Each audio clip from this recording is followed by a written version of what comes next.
it's Carol here from Source Property Services. Today I'd like to talk about the role of an arborist in town planning and subdivision projects. I know that with many people this is actually quite a touchy subject to talk about because when developers like to do their large developments, they don't really like to save trees at all on any sites. I think trees play an important role in any of our lives in the area, in any area of Melbourne actually. And I know that a lot of developers like to remove as many trees as possible for developments. In some areas, yes, you certainly do have to do that. With a lot of our projects, we really like to work with the councils and work with arborists to make sure that, if possible, we would like to preserve as many trees as we possibly can.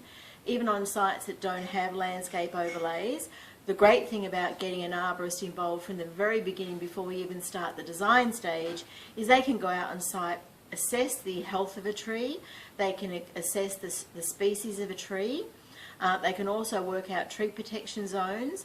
So from there, when we actually start putting our hands on the keyboard, I guess you could say, rather than pen to paper to design, we've got a really pretty good indication of what area we've really got to work with. Now, an arborist in the instance of having this done from the very early stages can really help as well when we go forward with a pre-application meeting to the council.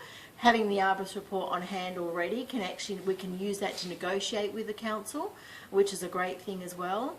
And not all councils require us to actually get an official arborist out on site. They'll send their own arborist out to have a look at the properties themselves, which actually can save clients quite a fair bit of money, because the basic price really for an arborist to go out on site is around about $550 for about 2 to 3 trees, and then according to extra trees on top of that is how they scale their prices. So I do realise it's not a cheap process, but I do really feel that arborists are a really important part in town planning and subdivision for the sake of communities, because I think trees are really great to be able to have a development, say for instance, where you've got some large trees there that we can retain.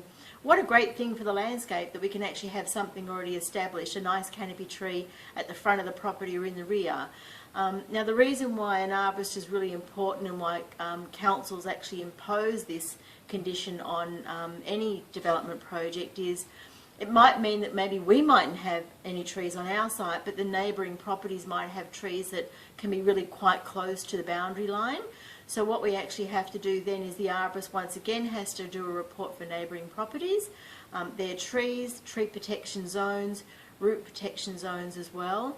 And sometimes what might happen is, you know, once the council have actually decided to issue a permit, they might make it a condition of the permit that basically we might have to do some further tree root investigations to find out exactly where the roots are of the neighbouring trees or trees on the property.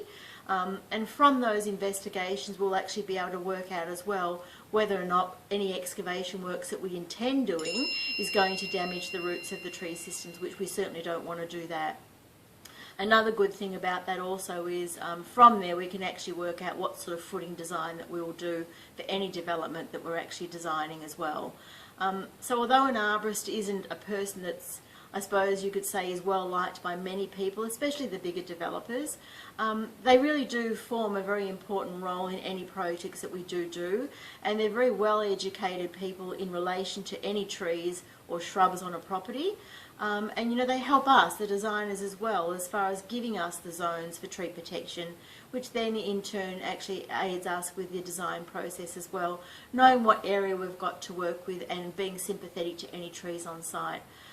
In a couple of instances of projects that we've actually had, the council had trees that were protected, and then what I've managed to do from there as well is I've got the council arborist out on site, and although it had been a really very large tree in the middle of the backyard, the arborist allowed that to be pulled down for the sake of development because it was such a massive backyard and it would have been a pity not to be able to utilise it, especially since this development site was actually so close to great infrastructure with schools, shops, public transport as well. Another one we had as well, which was on a main road in Canterbury Road in Melbourne. There was a very large gum tree in the rear corner of that block also.